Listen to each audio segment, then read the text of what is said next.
Welcome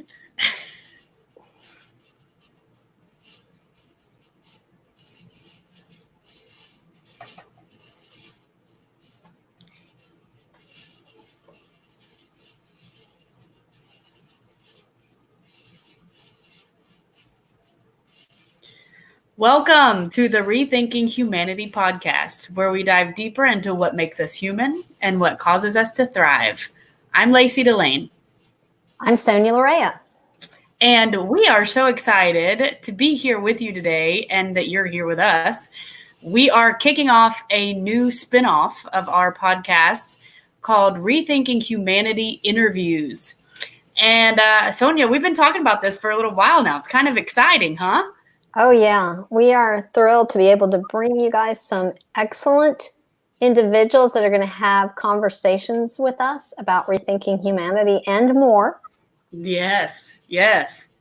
Yeah, people who are on the same page with us, who are like, hey, we need to think about things differently here, and who can see why, and also who have ideas for what we can do differently.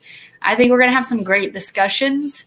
And I'm really excited about our first guest. Our first guest is Raman Frey, and we're going to bring him in right now.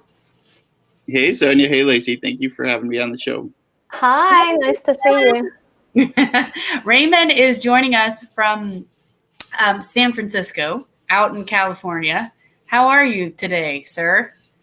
I'm good. It's really mild. We're heading into summer, and I think it's really warm, even hot in a lot of places. Sacramento's already had plenty of days over 100 degrees, but right here it's 61 degrees and cloudy.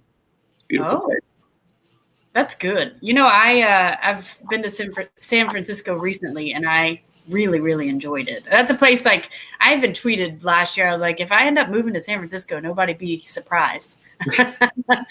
It's a good quality of life here. We have wine country. We have amazing food and drink, a lovely, informal kind of hospitality. We get a little aggressive in our pursuit of new technologies. We get very focused here. But I've been here 20 years, and there's very few places in the world I'd rather live. Well, you are a fortunate soul, sir, for sure, that you're there. We're saying your name wrong. It's Raman, and I apologize for that. We'll get it right. Raman and I connected through Twitter, which is a way that many of us do nowadays. It's such an amazing tool. Twitter is. It's amazing who you can connect with. And I started to take a look at some of his writings, which is on his Medium page. And I was like, man, this guy thinks so similar to, the way that Sonya and I think. And I was like, we got to talk to this guy. Like, we got to have him on.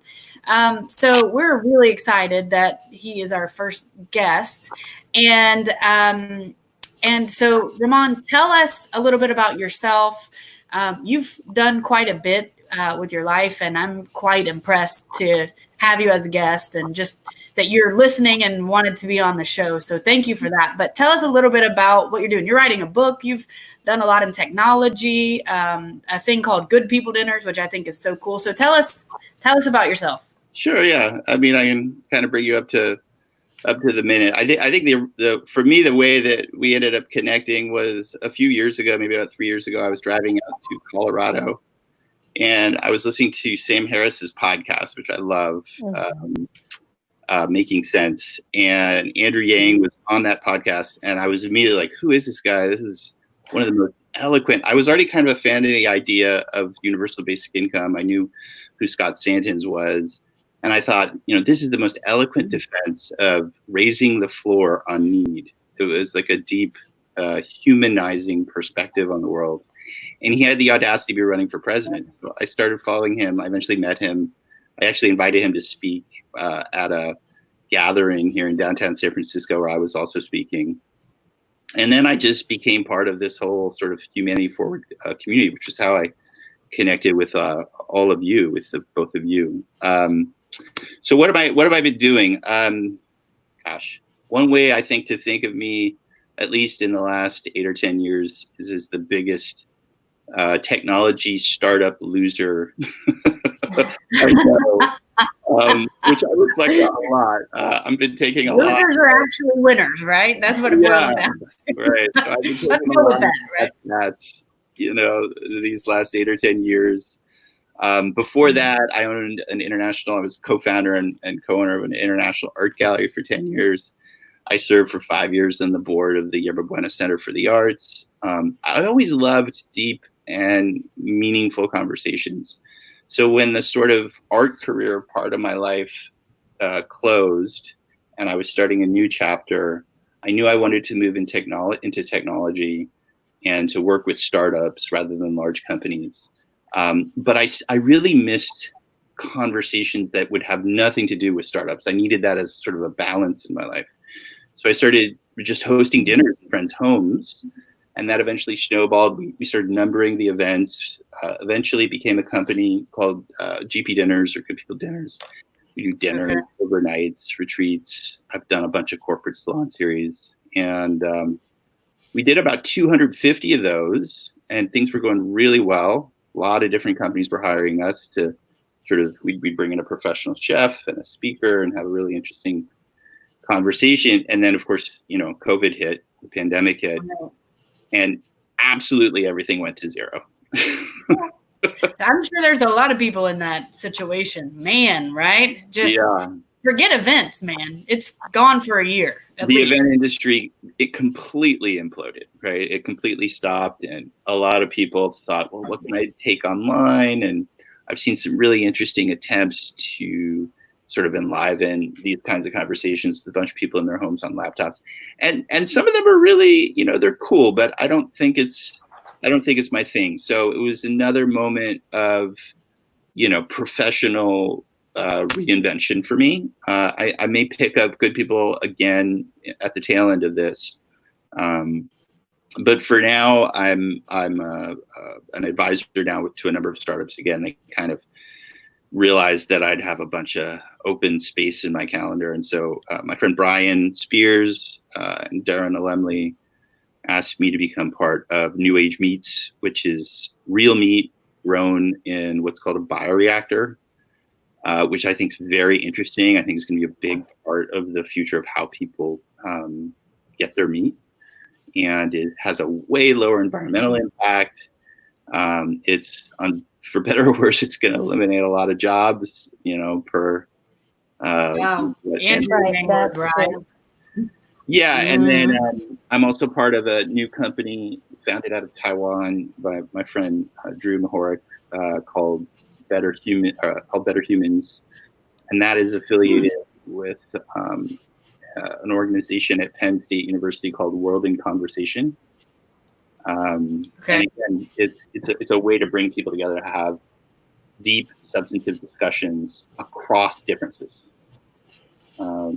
I think their tagline is conflict doesn't have to be a dirty word or something like that. Ooh, that sounds very meaningful. That's awesome. Yeah. I love and you. Sorry, go ahead. No, I was just going to say I love the Good People dinners. And how far were you into that? And did you say you typically had someone presenting and then there's a conversation? Yeah. In the dinner?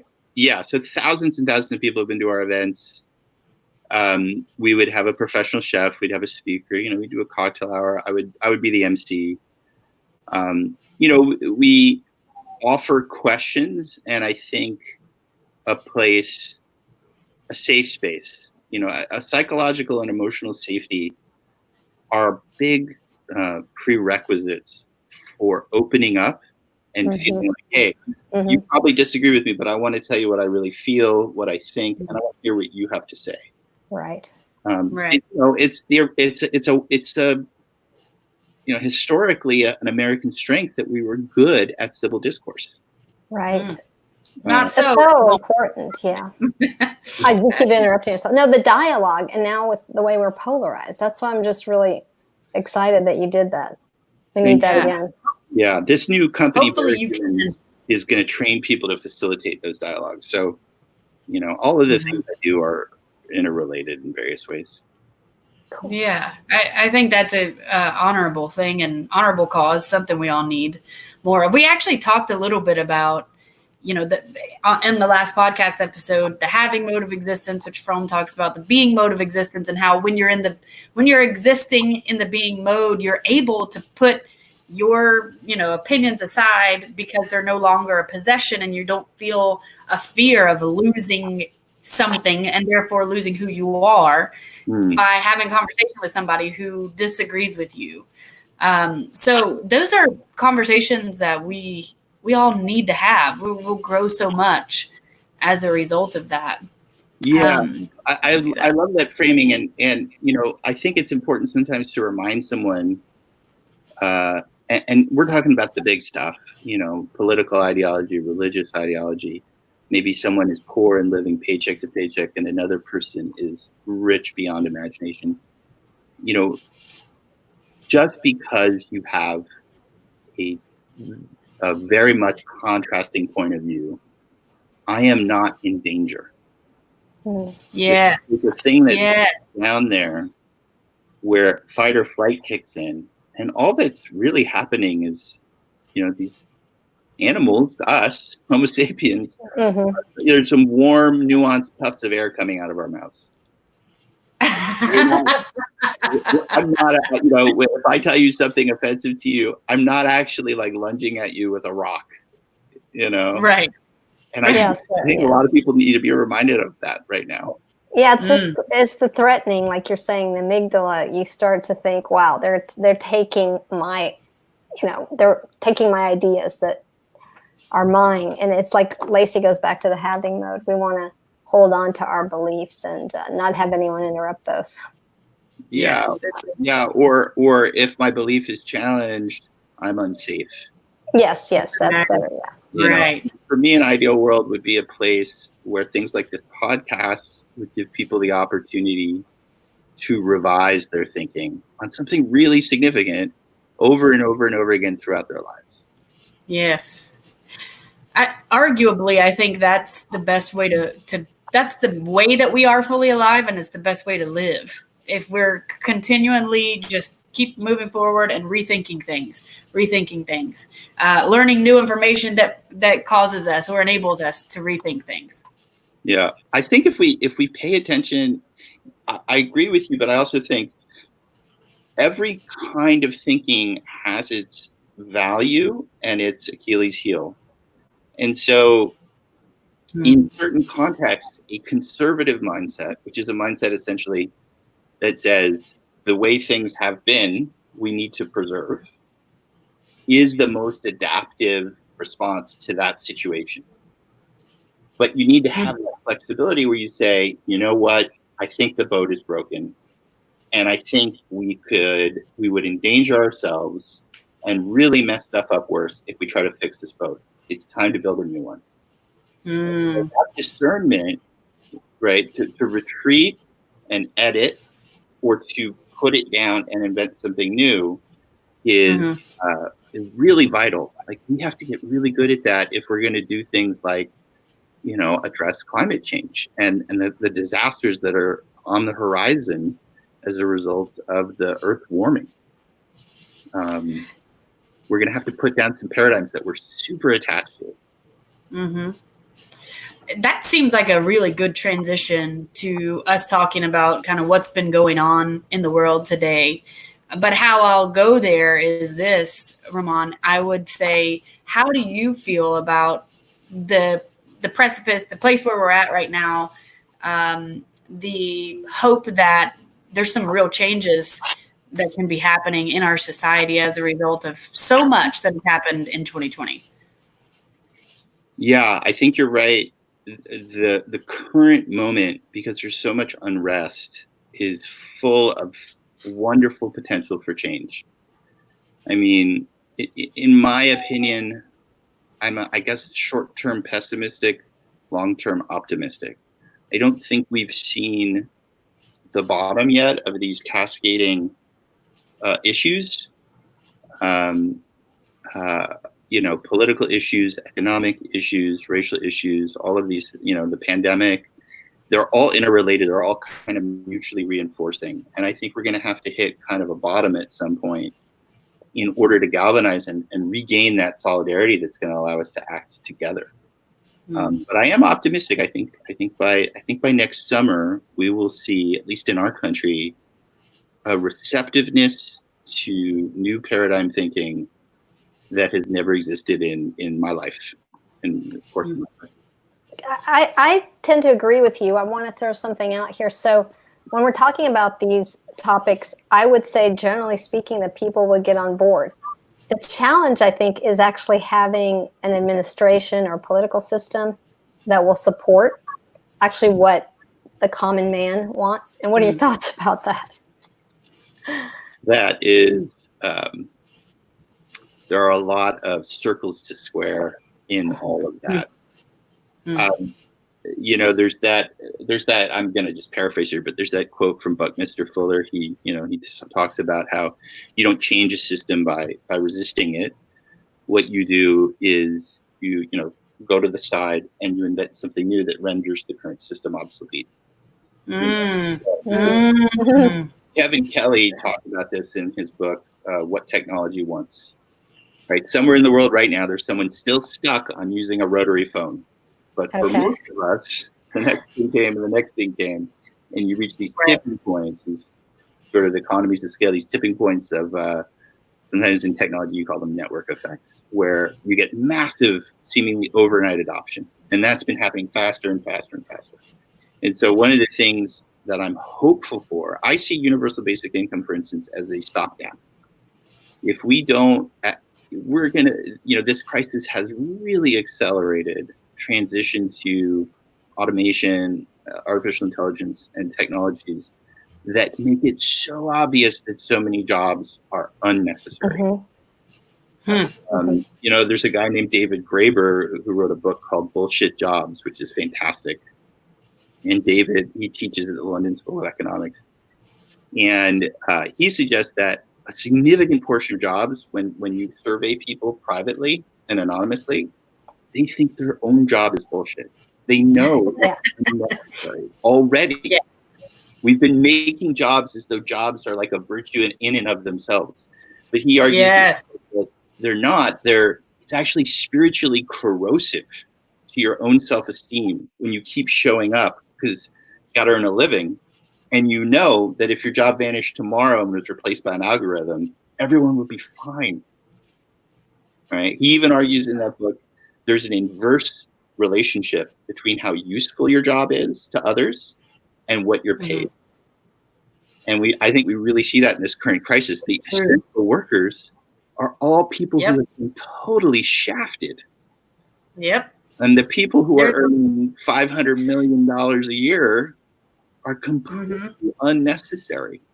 So then the question becomes, what sort of society do we create? If our value, which we've always seen as being a worker, now has been stripped away, who then do we become?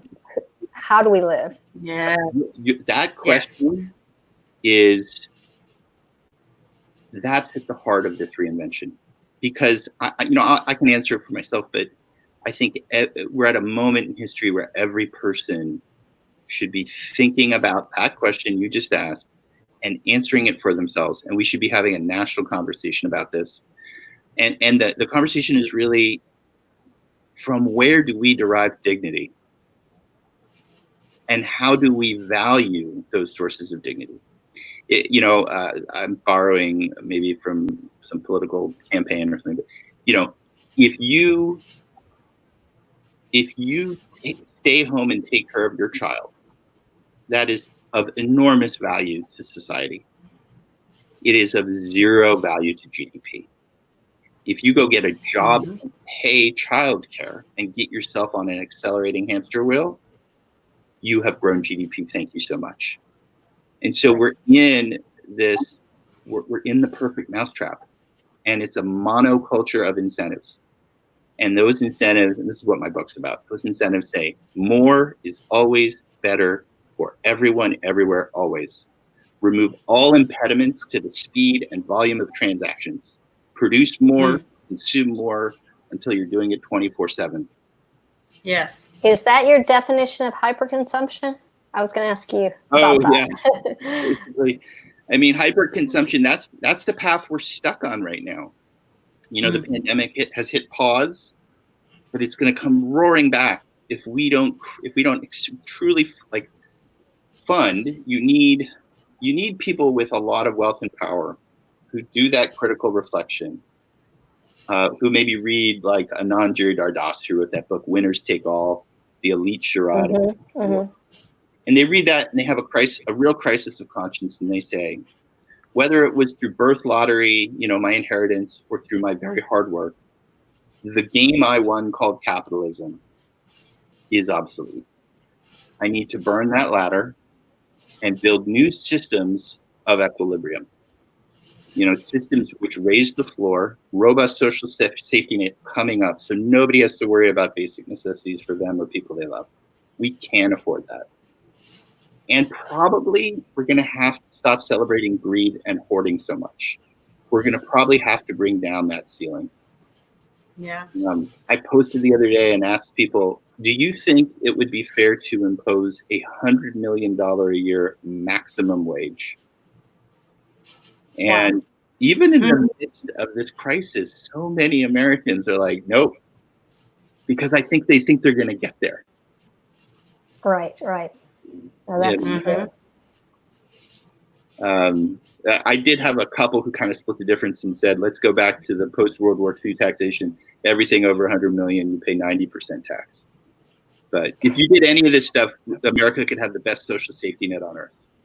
Right. And you know what the pushback, I'm for what you're saying, is that people give you about capitalism and they'll say, look at the advancements, look at how many people are out of poverty, look at the achievements we've come to, which I still, of course, believe that does not mean we move forward with this boat. We have to shift that. But that's the pushback I've gotten. Yeah. So that's a good point. There's validity in that point of view. And there's a fallacy. Because capitalism pulls people out of poverty, it's the only way to pull people out of poverty. That's patently not true. We can invent the nudges that drive our behaviors in such a way that we all get to benefit from this. And we're going to also have to do the opposite of celebrating conspicuous consumption. We're going to need to have cultural levers engaged too that turn conspicuous consumption into something that looks like littering. That's interesting. That's a value shift at its core. But it's right now, you and I are bombarded in all media with the implicit message: if you had more, you'd be happier. Yes. Oh yeah. Yes. And that's from and to have it to be. Because you have, you are. And if you don't have anything, you are nothing. You are nothing. That's exactly right. If you talk to enough people who've really won that game, and they were candid with you, this is my job. I had to sell a lot of expensive art to people who could afford it. And after hours, we would hang out and I would try to have an honest philosophical discussion with them. And most would tell you, oh, wow, this opulence, it tickles my senses, so nice. That third yacht, oh, so good. But it makes it really hard to form new friendships with anyone who isn't equally wealthy. It makes it really hard for you to invest in community, sincerity, altruism. It is in many ways, when you get past a certain level of inequality, it's kind of corrosive to our humanity. And there's some evidence to support this. There's some research that supports this, that pro-social behaviors go down when we get huge bumps in power. I would think it's alienating from what you're saying. Who else is going to be in that? It's alienating. And then you try to buy your way back into the humanity through philanthropy. There's a wonderful TED talk about how we got charity all wrong. Dan Pelota, and he talks about how we set up the incentive architecture for charity. And I'm going to oversimplify it, but basically go out there, be a greedy, aggressive person. Get it. Don't let anything stand in your way. Right? Stop just short. Don't murder anyone. in jail. But up to that edge, do it. Then you're a bad person. And you're drowning in all this dirty wealth. Give some to a nice person, and they'll take care of the less fortunate. So we set that's enshrined in the legal structure of how our country works. Why can't we invent something different?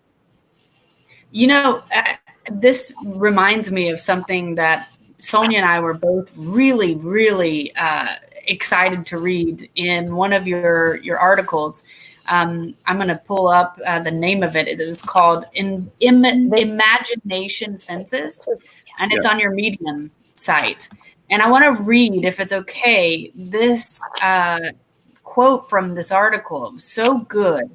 And this is something that I think is such a huge impact on our society. And I'd love to hear you talk a little bit more about it. And also, Sonya, whatever thoughts you have. But it's, quote, the Protestant work ethic and many of the echoes of Calvinism remain with us today, shaping our choices around work, dignity, wealth, and charity.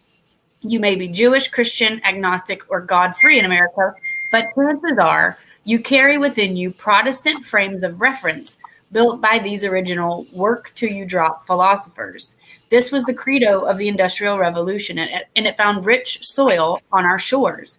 Endless effort is noble in and of itself. Hard work is its own reward. Perhaps most insidious, wealth is evidence of favor with God. Conversely, your poverty may be the outcome of your own sin, your disfavor with God, and your own laziness. That is just so good. Oh my God. I mean, I can't even tell you how I'm from Georgia. We're in Atlanta, you know, I mean, Atlanta's whatever, but that's ding, ding. That rings a bell. Seriously. Yeah. So there's an inversion of the logic there where you say, oh, you're poor. You must be a sinner and you must be lazy. Oh, you're rich. You must be virtuous and you must be hardworking. And I experience that undercurrent in our culture every day. It's very, very, very American. Yes. And it's, the first step in offering a different story, which is, I think, the reality, which is most of the outcomes in our lives are the result of the birth lottery. Yes, 100%. There's I forgot the guy's name, but there's an ethical mental exercise where I was reading about it yesterday, where you imagine your child can be born into the world and you have no idea, or you could be born into the world and you have no idea, no control of you're going to be of which region, what kind of circumstances, ethnicity, religion, you have no control over any of that. What kind of society would you build if you dropped into anywhere on that spectrum? And the ethics suggest most of us would create a far more equitable society than we have. And, that is part of the national conversation that, Sonya, with your question, that our country needs. Right. And I know Lacey and I have had a lot of conversations on this about workism and that whole idea that the value is what you're doing. The other idea I would say, and I know you know this, is this idea of pull yourself up by your bootstraps. So what people will do is they'll take an individual anecdote, like, well, look at, Joe here or Susan here. Look what they did. They overcame the odds. Why can't everyone do that? Yeah, there's an MLK quote about that. Again, paraphrasing, it's something like, it's an extreme form of cruelty to insist that someone pull themselves up by their bootstraps when they have no shoes. Good. Love it. Yeah, it's there are forms of endemic lack of opportunity that our country won't look at. And a lot of them are based around race, which is the conversation we're having now. Definitely. Yeah. But there are many different scenarios you could be born into in the United States where the myth you just described is completely out of reach. Right. And 100%. I think it's time to put that paradigm down. The rugged individualism paradigm, put it down. There are many paths to dignity. There are many paths to contribution. Some will be well compensated and some won't. But you're breathing. Don't worry about food, a roof, clean water. We've got you covered. In fact, you know what? We can afford it. Let's give you high quality education. Let's give you access to bleeding edge knowledge if your curiosity takes you there throughout your Yes. Well, here's what I don't understand. How does that hurt anybody? If we went that route, what you just said, oh, we're going to make sure your basic needs are taken care of. We're going to provide you with the quality education. Yeah. How the fuck does that hurt anybody? I'm sorry, but like, hello, that's helpful for all of us. This is going to sound harsh.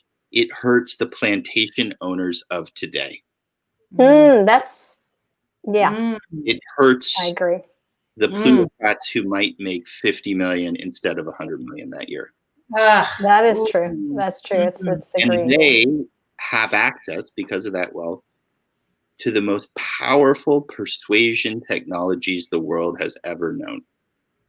You know, Noam Chomsky was famous for saying, you know, you can manufacture consent. Yes, he wrote a book. Yes. Book, right. The reality we live in now is, and this is a little insidious, you can manufacture consumer behavior. You can manufacture voter behavior. Everything has a price tag. Everything.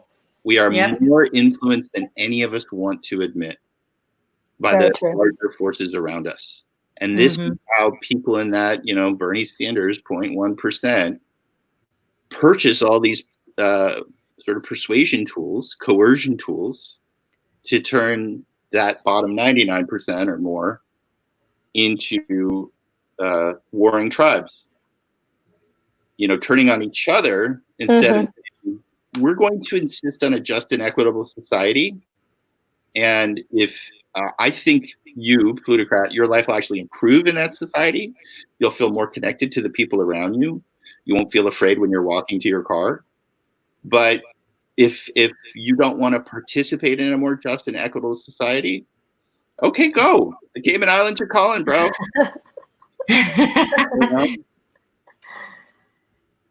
Absolutely. We are talking with Raman Frey. This is the premiere episode of Rethinking Humanity Interviews.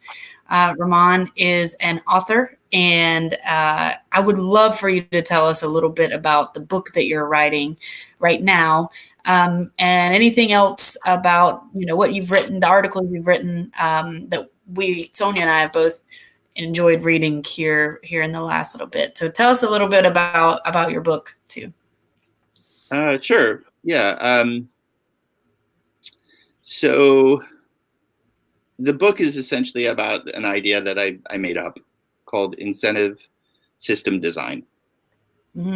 It came out of a period where I was hired as in, you know, very often as an advisor to a technology startup. It went well. They asked me to stay on as a full-time employee. I said yes, because I thought this thing has real potential for what's called ESG impact, environmental, social, and governance impact. And so I became a CMO of that company, and then I became a founding partner in the parent company, which raised an enormous amount of money. We hit that hype inflection curve kind of perfectly. It was honestly dumb luck. We all worked hard, but it was luck. And then it quickly collapsed under its own weight. It just heated up white hot and then imploded. And I was kind of heartbroken because I saw this positive potential, and like so many technologies, it was kind of subverted to make people rich, to concentrate wealth in a handful of hands, and everyone would talk and virtue signals to each other, but people weren't actually doing that work because that wasn't the most profitable work to do. So I came out kind of bitter. And I decided I needed to get out this vision for the positive potential of what are called distributed ledger technologies. It's indelible digital information. An obvious use case that would promote social good is actually one that's not too hard to understand. In the real world, there's one of you walking around in your body. We have spent in our country and around the world a lot of effort over centuries shoring up human rights for you. So you always have protections and recourse, the Universal Declaration of Human Rights. You cannot be forced into slavery ostensibly. There's all of these different things that we've tried to do to enhance the dignity of individual human beings. None of that exists in your digital life. None of it. Wow. There was one incorruptible, absolute, and we can build this right now. It would take time and energy and money. If there were one you, self-sovereign digital identity is what the concept's called. There were one you online that you were totally in control of, not Facebook, Google, or anyone else. You are put in the pole position. You have data rights now. You have a right to control your own information, and you have a right to negotiate. So, such that, imagine the power of collective bargaining, what unions have done traditionally, with digital identities. Every minute you spend on Facebook, you get compensated. You generate a whole bunch of traffic, you get compensated. Yeah. And it can all tie into your social security number and everything else. You don't have, why bother filing taxes anymore? The whole thing is completely automated. Yes. And can powerfully elevate the status of the American individual. What I just described is Facebook's worst nightmare, Google's worst nightmare. Right. I was going to say Mark Zuckerberg is probably not excited about that idea. That's what I would like to see happen. People are like, well, you should boycott Facebook. I'm like, no, Facebook has done something. It's turned first mover advantage into a kind of monopoly that's never existed. They're the world's most powerful media company. And I tried to shape my Facebook participation around having substantive discussions, not just outrage. I think heavy regulation should come from a progressive administration in Washington to empower the individual, right? A check and balance on the power of these runaway technology companies. They'll still be fine. Yeah. I know one of Zuckerberg's ideals was to promote community. And so there's been that whole issue. Well, what kind of community? Online community? Offline community? Well, I can't turn off the bibliography. So there's a book called Surveillance Capitalism, which is a wonderful read on how eyeball minutes and outrage economy becomes monetized. Douglas Rushkoff wrote a book called Team Human, which I haven't read yet, but I've read his previous books. He's been a speaker at our dinners. Doug is a fantastic thinker on the power of media and how we can reclaim that power for the individual. And then there's Tristan Harris, and he has an organization, right? You're probably familiar with, the Center for Humane Technology, which focuses on rehumanizing these things so that instead of right now, the best way to get you hooked on any digital interaction is to upset you. It's the low-hanging fruit for all marketers everywhere, always. Right. Emotional manipulation, right? Well, the classic one is all brands want to become lifestyle brands. And the mechanism is you feel inadequate when you encounter that. But if you buy the thing, then you don't. Yeah. Interesting. Wow. Right. And there's a more noble version of marketing that's possible and harder, which says you are dignified, you're worthy of respect, you're worthy of love, you're worthy of belonging, you're worthy of all these fundamental emotional and psychological needs. But I'm really excited about this microphone. Can I tell you about it? Yeah. Most marketers don't want to do that. No. Well, you make more money the other way. So that's what it's all about, But I love what you're saying about incentives. And then, of course, data as a property right. That's obviously something that was a big part of Andrew Yang's campaign. And something that people are not, like your typical politician is not thinking about that or talking about that at all. At all. That's why I found Andrew so refreshing and why I'm so excited about this podcast and Mike Breuer in Kentucky and all, this is really starting to feel like a movement towards sanity. Yes. And compassion, sanity and compassion, and like a real moral compass rather than a bullshit veneer of morality hiding, hyper transactive culture that's hollow, that leaves most people really not happy or fulfilled no matter how much stuff they have. True. I mean, it took this, the pandemic and now the protests there's so many things that are coming together, but at the same time, it's exploding. Yeah. I mean, I'd love to kind of turn that question on you guys, if you don't mind, just for a second, just sure. say, what could come out of this economic crisis, pandemic, protests? This is, by some measures, the greatest civil unrest since Martin Luther King was assassinated. What do you think is going to come out of this? I think that, to your point earlier, I think there's a dismantling of our current systems. But what I think is happening too is I'm for the dismantling, but there's people that have this fear, because I'm on a lot of chats where they're kind of worried about the status quo. To your point, they want to keep things, free market. We don't want to make any big changes here. But I don't think we have an option. I believe that this is giving us a moment in time to make huge shifts. Yeah. But there's fear, change brings fear. Yeah. Yeah. I think that, I love what you're saying there. I think the functional metaphor here is it's a zero-sum game. So if it changes in the reshuffling of the deck, I might get less. Exactly. Yeah, exactly. I think I'm very pleased with how much has changed. It's starting to change. We're seeing police departments, be not defunded, but restructured or be taken away. We're seeing resolved it and are going to build a new one. Yeah. Yeah. So, I mean, there is a response happening right now. And I think we are all at a place in this country where we realize I guess we're just raw enough to realize like some of this shit isn't working. And, we have to fucking do something about it. Yeah. And maybe even want to, maybe even where if it hadn't been, like 3 months of, difficulty and struggle, maybe we would have been like, nah, well, it's just another black guy that got killed. Like we have this for the whole damn time, for how long now? Years and years and years. And so I do think we're in a moment where we're going to see more than we have ever before change, which is fabulous.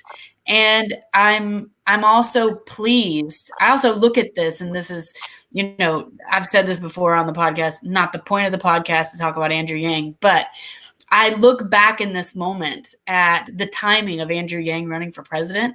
Yeah. And in 2016, 17, I think is when November of 2017 is when he first started. Mm-hmm. We had no idea, none of us, what was coming. But look how timely it was. Look at basic income. A year ago, you talk about basic income. There's no way. People are like, you're insane. Even on the debate stage, he got laughed at. So I think we're really, really close to seeing a lot change. Yeah. And I do think that it's going to take time and little steps, but I think we're in a good path to get where we want to go. Yeah. Raman, one thing I was going to say is I totally agree with you, is that we need to have we need to have our basic needs met, the food, the shelter, water. These are just human, health, insurance. Yeah. And that's a shift for the way we've thought about this whole individualism. The other issue I was going to bring up that Lacey and I discussed today is mental and emotional well-being. Yeah. Because right now we have a high rate of suicides, millennials, there's depression. And to your point, it doesn't matter that you're living in this world that has everything you could want when you go to the grocery store. It's obviously not fulfilling individuals. Yeah. I think related to what you just said, Lacey, the people who can take, it takes a while, 6 months, a year, 2 years, when they realize they can take their basic needs for granted, they become a lot less defensive about paradigm change. Okay. When you're worried about no offense to Joe Biden, that's why they picked Biden. There's insecurity has never felt higher on all of these, and so he looked like a safe choice. Let's go back to the way it was. True. I mean, he was the least inspiring guy on the Democratic side. I love Yang, I love Warren. I mean, but here we are, and now I hear that he's receptive to an FDR kind of policy platform. Yeah, I did hear that. And I even was approached by somebody who had been in the Obama administration, and he's like, "We would like to propose some innovative ideas to the Biden administration for potential piloting." And I kind of struggled with boiling it down to something I thought they would be receptive to, and that would be easy to implement so that you could get a win. And what I came up with was self-sovereign identity. There's more fundamental change that would actually do more good, but it's a bridge too far for most people's imagination. I mean, the victory of capitalism is that in most people's minds, it's baked into the fabric of the universe. As an ideology, first of all, capitalism has not been around for very long, and I'd be shocked if it's here in 50 years. The idea of a job has not been around for very long. And if things go well and automation accelerates, most people won't have jobs one day. So, to make that transition feel non-threatening, you have to meet people's basic needs. And then you can create incentives, that can get a little bit more sophisticated. One of the biggest problems right now is capitalism, which is not the same as commerce and not the same as markets. They're separate ideas. You can have something that is not capitalism, that serves people and planet first, and still has commerce and markets. And that's not understood. Yes. Yeah. Right. Capitalism puts the prerogative of growing GDP and wealth as number one. If that means mowing people down or destroying the environment, fine. So be it. And then what we do is we try after the fact to rein in those destructive tendencies. But we could create a system that doesn't generate those destructive tendencies in the first place. If people listening to this would like to get a concrete taste of what that means, there's a woman named Kate Rayworth who wrote a book called Donut Economics. A good way to start would be to watch her TED Talk, which has been viewed 3 or 4 million times. Can you say that name again? Sure, Kate, Kate, and then Rayworth, Raworth. She was kind enough to give me a little bit of her time when I was researching my book. And so we spent some time talking in London. And I find her profoundly inspiring.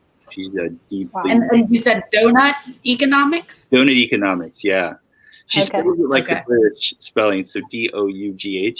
Oh, okay. She's originally from New Zealand. Jacinda Ardern in New Zealand has adopted some of her policies.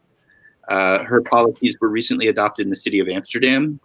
So she cool. Yeah, like cool. Humanity Forward, it's becoming more and more of a movement.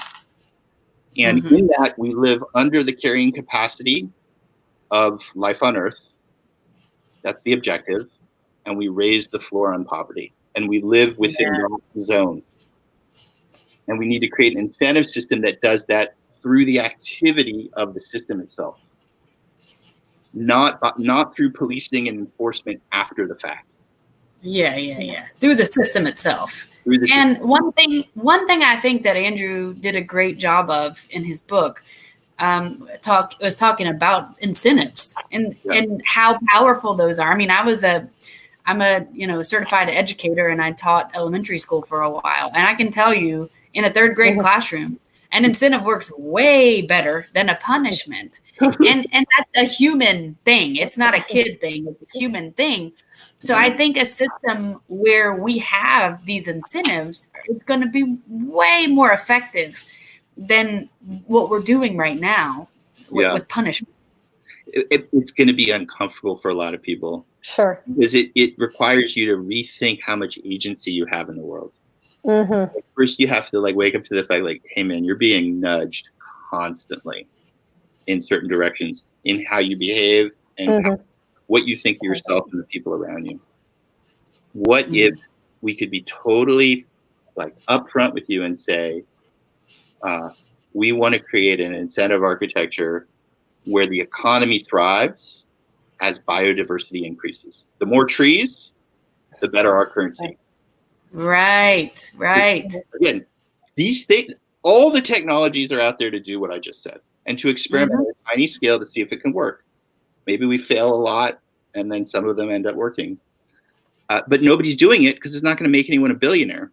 Right. It might subvert the preponderance of billionaires, which is why probably government or NGOs are the right funding source. Or very wealthy people who have a crisis of conscience and say, this can't go on. I'm going to fund the next system. Yeah.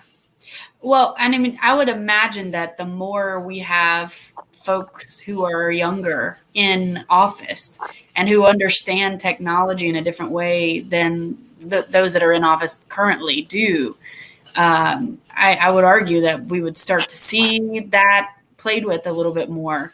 On a federal level.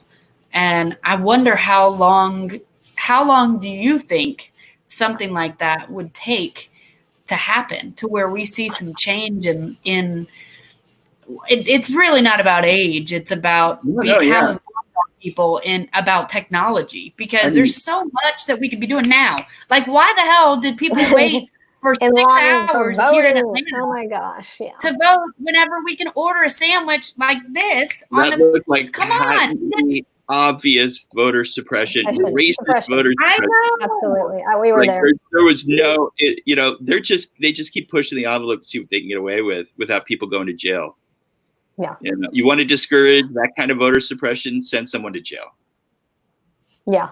It was absurd, Raman. I'm serious. My district, the line was, oh my God, it was insane all day long. I was so mad. I'm like, yeah, you think voting is important? No, you don't. If you did, you would have planned ahead a lot better. I mean, nobody needs to. What about elderly people who can't stand outside in humidity and 85-degree weather? It's just insane. And the reality of the situation is that though we do have the technology, we just did the census digitally. Online, why can't we vote? I think also you have to see, I think talking about the government, I think people getting involved locally and that I've seen that where you are actually in your state and you're in your community, and then you're learning actually how the system works. Because what we tend to do is say, oh, the government, the federal government, they're not going to come and rescue us. There's got to be this ground swelling from the bottom up, I believe. What you just said is that's the rule rather than the exception for how things have been in our country. And what you just said, Lacey, is basically progress. Mostly, these are all generalizations, have been led by youth. Generally speaking, when you see our country take a big step forward, I've seen this before. I was at a dinner here in Berkeley, which is as progressive as it gets in the United States. And there was somebody suggesting a framework for global cooperation on issues like climate change, gender equality, like the United Nations 17 SDGs, the Sustainable Development Goals. And this woman who was very progressive in her views kind of got a little out of line. I was the moderator. I was like, we've heard you. Thank you. You need to pipe down. She was just attacking him. And I reflected on it later and realized she had been an idealist and had fought hard for change and had probably been shut down and rebuked when she was young. And it had happened so much to her and people she loved that she was angry at this younger person for daring to think they could create that change. Wow. And that's where people who think of themselves as progressive or embracing change need to be careful. You're not becoming a soldier for your adversary. Interesting. Interesting. Wow. Well, one other thing that we have in common, Raman, is that we are passionate about mental health and, psychology and how that underlies with, the economy and rethinking the way we do society. It's so funny. Somebody asked me this random question last night. They were like, if you could have any superpower, what would it be? And I was like, And the first thing that came to mind, I said, I would be able to touch people and they would automatically know everything they needed to know about mental, emotional health and have the tools to be mental and emotionally healthy. Because I can see where it's like a root problem in so many situations. So many ways, yeah. Yeah. Like that expression, hurt people. Yeah. People with unaddressed emotional wounds are far more likely to hurt the people around them. And that's like intergenerational, like an illness. It can, that trauma can go from one generation until it's fully addressed. Yes. And I couldn't agree with you more. I mean, I love having brainstorms with people where I'm like, oh, maybe they could fund this kind of thing. So I do that from time to time. And one of them was like, what if we literally sent out a new Peace Corps who has your superpower? What would the training look like? Oh yeah.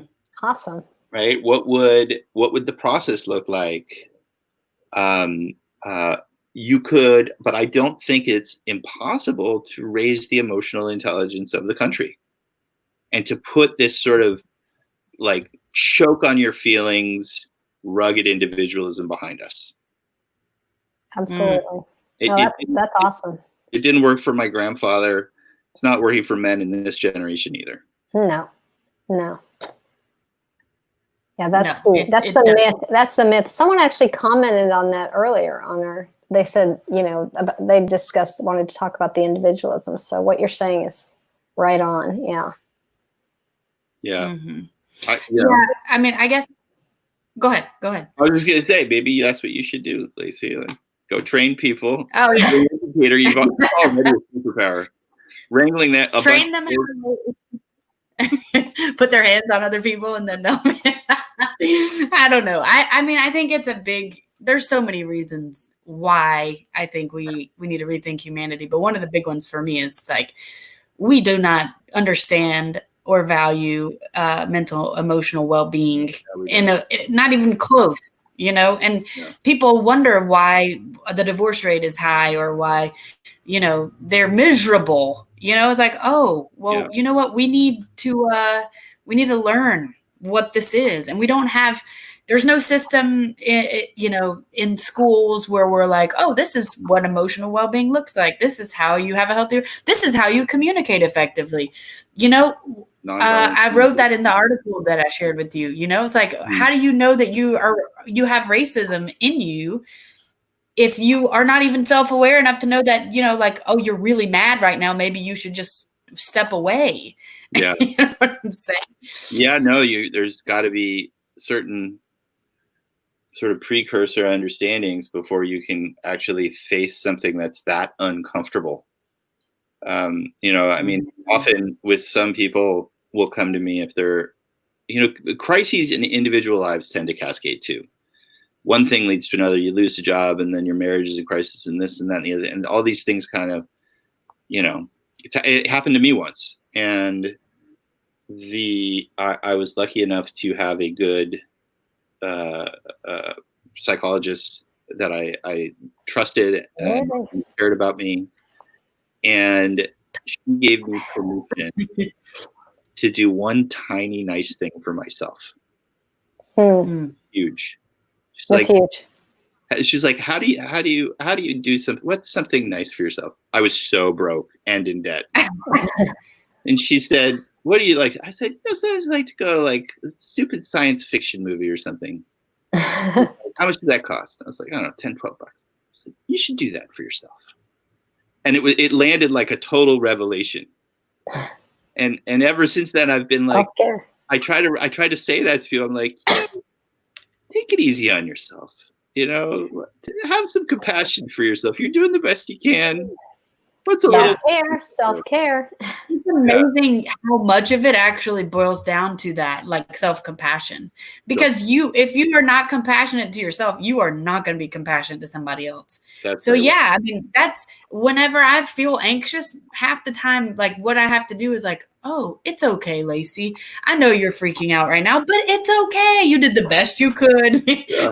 The same thing. Do something that soothes yourself, because that is half the battle. That's where you start.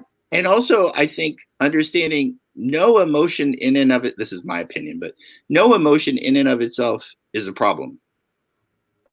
What can become problematic is how we relate to the emotion.